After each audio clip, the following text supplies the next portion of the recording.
mgeni rasmi, Mheshimiwa Balozi wa Poland Tanzania, sisi watoto wa nyumba salama tunapenda kuchukua nafasi hii kumshukuru Mwenyezi Mungu kwa ajili ya nyie viongozi wetu kwa upendo mkuu mnaoonyesha kwetu. Mungu awabariki sana. Ndugu mgeni rasmi, Mheshimiwa Balozi wa Poland Tanzania, shukrani za kipekee kwa Polish AD kwa kushirikiana na Foundation Kiabakari kwa msaada huu mkubwa. Hongera baba paroko Wojtek, hongera mama yetu mkurugenzi Robi Samuel. Tunawaombea kwa Mungu muendelee kutusaidia sisi watoto wa Butiama na mkoa wa Mara. Moja, tunapenda kuwashukuru kwa kutujengea uzio ambapo tunaishi kwa amani bila hofu. Hapo awali eneo letu lilikuwa wazi na tumekuwa tukiishi kwa wasiwasi kwani watenda ukatili wamekuwa wakitufuatilia. Pili, tunashukuru kwa kutujengea mabweni mawili yenye uwezo wa kulala watoto 160, kila bweni watoto 80. Ndugu mgeni rasmi, kwa sasa tunalala vizuri, kila mtoto ana kitanda chake ndani ya vyumba vizuri na bora. Tatu, tumepata karakana 2 na madarasa ya kisasa, hivyo tunayo mazingira mazuri ya kujifunzia. Asante sana.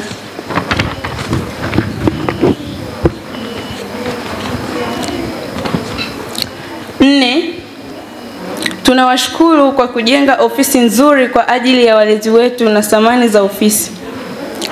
Awali wamekuwa wakitumia darasa la ufundi, ushonaji pamoja na wanafunzi wa ufundi. Tunashukuru kwa kutujengea jukwaa, uwanja wa mpira wa kikapu, vifaa vya michezo. Ndugu mgeni rasmi, pamoja na mafanikio hayo lakini tuna changamoto. Tunaomba maombi yenu mtuombee kwa ajili ya kupata gari kwa ajili ya kuokoa mabinti wanapokuwa kwenye mazingira hatarishi. Mfano mimi Veronica Lucas, tulikuaga pale kijijini kwetu wasichana 3. Lakini tulivyokuwa pale ulifikia msimu wa ukeketaji. Hao wasichana 3 wote tulikuwa tunahitaji msaada, lakini kwa vile usafiri ulikuwa wa shida nilibahatika tu kuokolewa mimi kwa bahati, lakini hao 2 kwa bahati mbaya walikuwa wameisha keketwa. Ni kwa sababu gani tunakosa usafiri? Vituo vipo 2, Butiama na Serengeti. Pia unapofika ule msimu wa ukeketaji inabidi gari liweze kuokoa mabinti pande zote 2. Hivyo basi tunaomba mgeni rasmi muweze kutusaidia kwa hilo ombi ili tuweze kupata usafiri wa haraka ili wasichana tuweze kuepukana na ukatili wa kijinsia. Tunapokuwa pia tunaumwa, tunakosa ule usafiri wa haraka kwenda hospitali. Mfano usiku mtoto anaumwa, inabidi matroni ambebe mgongoni kuelekea hospitali. Hiyo nayo inakuwa ni shida kumwaisha mtoto hospitalini. Inaweza kapelekea kifo. Hitimisho. Ndugu mgeni rasmi, Mheshimiwa Balozi wa Poland Tanzania, sisi watoto tunapenda kuchukua nafasi hii ya kipekee kutoa shukrani zetu za dhati kwa Kanisa Catholic Jimbo la Msoma, Parokia ya Mtakatifu Petro George Frassat Kiabakari kwa ujenzi bora wa miundombinu ambapo tunaishi kwa amani na furaha. Hata kusahau yote tuliofanywa na wazazi wetu. Tunashukuru sana serikali ya Mama Samia kupitia ofisi ya ustawi wa jamii, halmashauri ya Butiama kwa ushirikiano wenu wa karibu sana na mkurugenzi wetu Mama Robi Samuel. Siku ya leo imekuwa ni ya faraja kwetu kwa tukio la ufunguzi wa majengo yetu mapya. Mungu awabariki sana. Karibuni tena na tena. Imesoma kwenu na Veronica Lucas. Ndoa za utotoni na manyanyaso dhidi ya wanawake na wasichana.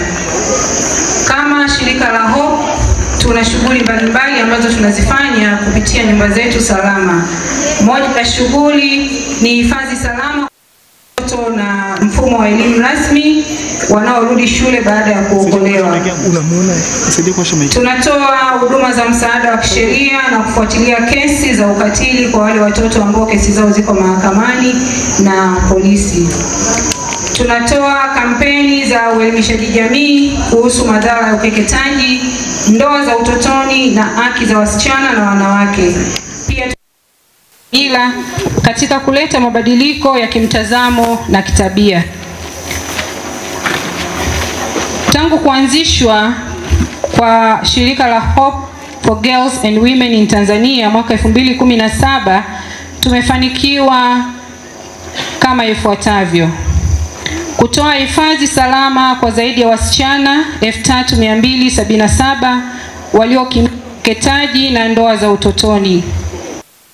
Pia tumepata majengo bora ya kisasa kwa ufadhili wa Parish Aid kwa kushirikiana na Foundation Kiabakari kwa ajili ya kutoa hifadhi ya watoto wa kike Butiama Nyumba Salama, ambapo leo tumeshuhudia uzinduzi wa majengo hayo na tunawashukuru sana.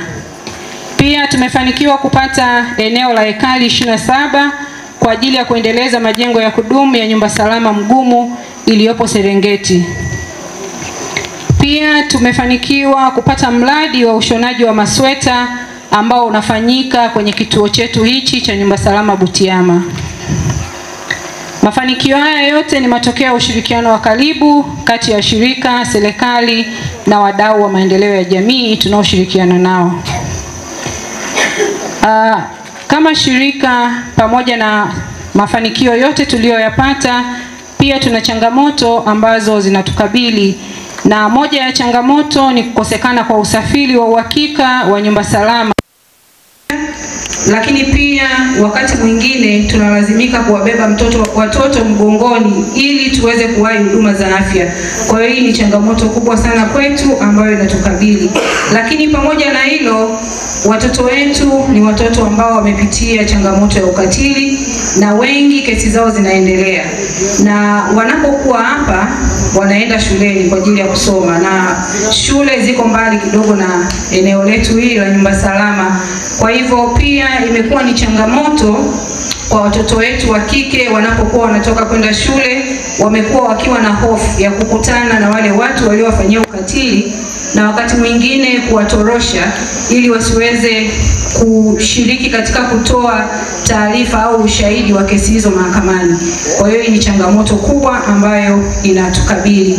Na changamoto nyingine, tunapoelekea mwezi Novemba mwaka 2025 ni mwezi wa ukeketaji, na kunakuwa na ongezeko la watoto sana kwenye nyumba zetu salama, na kunapokuwa na ongezeko la watoto kwenye nyumba salama, na mahitaji pia yanaongezeka katika nyumba salama. Na kuongezeka kwa mahitaji haya ni kama vile chakula, matibabu, vifaa vya elimu, mavazi, viatu, sabuni, dawa za miswaki, taulo za kike, lakini pia gharama za usafiri wakati wa kuokoa watoto wao tunapopata taarifa. Tunaendelea kuwaomba wadau kushirikiana na sisi kuendelea kutatua changamoto hizi, kwani tunaamini kuwa pamoja tunaweza kuhakikisha kila msichana anaishi salama, anaelimika na anatimiza ndoto zake. Asanteni sana kwa kuungana nasi leo kusherehekea hatua hii muhimu, na Mungu awabariki.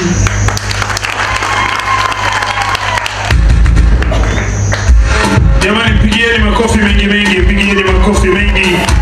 Hongera sana na asante. Haya, asante. Ima njoo tutoi. Twende DJ. Ima njoo.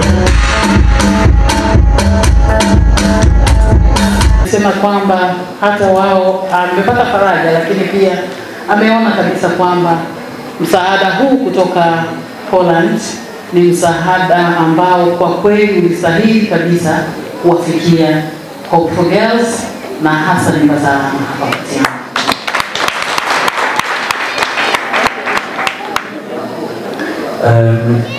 Polish Aid, which logo you can see here, it's a development. Through Polish Aid, the government of Poland provides development assistance, and it's important to say that our funds are quite limited. This is why we have to be very picky in regarding which projects we choose and with whom we work. Anasema kwamba Polish Aid, kama tunavyoona logo yao hiyo hapo, kupitia serikali ya Poland wanatoa misaada, lakini wanakuwa makini sana kuchagua aina ya miradi ya kusaidia. Na ndio maana sasa wako makini sana. Kwa hiyo wanasaidia shughuli za maendeleo ya jamii kupitia miradi mbalimbali, lakini wako makini sana kuchagua ni aina gani ya miradi ambayo wanaweza kusaidia. Yes, and this is why we are here today, because we know that working with Madam Mama Robi working with Father Wojciech, with amazing staff here, and of course with Foundation Kebakari. It always will be like well spent money, and like it could be very efficient with some limited funds.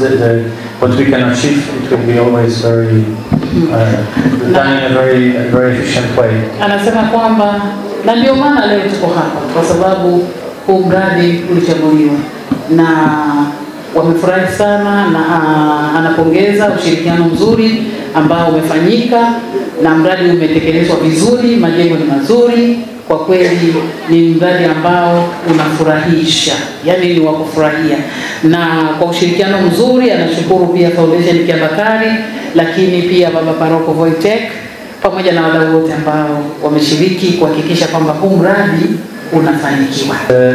Let me finish by saying that gender-based violence is a very complex issue, which to tackle this issue many actors have to work together, and it's good that I can see here the members of the local government, the police, the judiciary, and of course your amazing team, and us, and only by working together, by creating like the right network, we can tackle this issue, which is not only, obviously, it's not, that doesn't only exist in Tanzania, but all over the world. Ameendelea kwa kusema kwamba ukatili wa kijinsia ni tatizo, sio Tanzania peke yake, hata ulimwenguni pia katika nchi zingine, lakini ni tatizo ambalo ili tuweze kulimaliza tunahitaji ushirikiano na wadau mbalimbali. Ndio maana amefurahi kuwaona hapa polisi, ofisi za dawati, lakini pia mkuu wetu wa wilaya yupo, lakini pia mahakama, kiongozi wa mahakama yupo, pamoja na viongozi mbalimbali. Maandalizi ya nyumba hii salama. Wadau kutoka ubalozi wa Poland, vile vile serikali kupitia idara ya maendeleo ya jamii wakishirikiana na ustawi wa jamii kwa mchango wao mkubwa wa rasilimali, maarifa na muda. Serikali ya Tanzania itaendelea kushirikiana na wadau wote kuhakikisha kuwa nyumba hii inafanya kazi kwa ufanisi na wahitaji wote wanapata huduma stahiki kwa heshima na utu. Kwa pamoja tukiwa na nia moja tunaweza kujenga jamii yenye usalama, upendo na heshima kwa kila mmoja.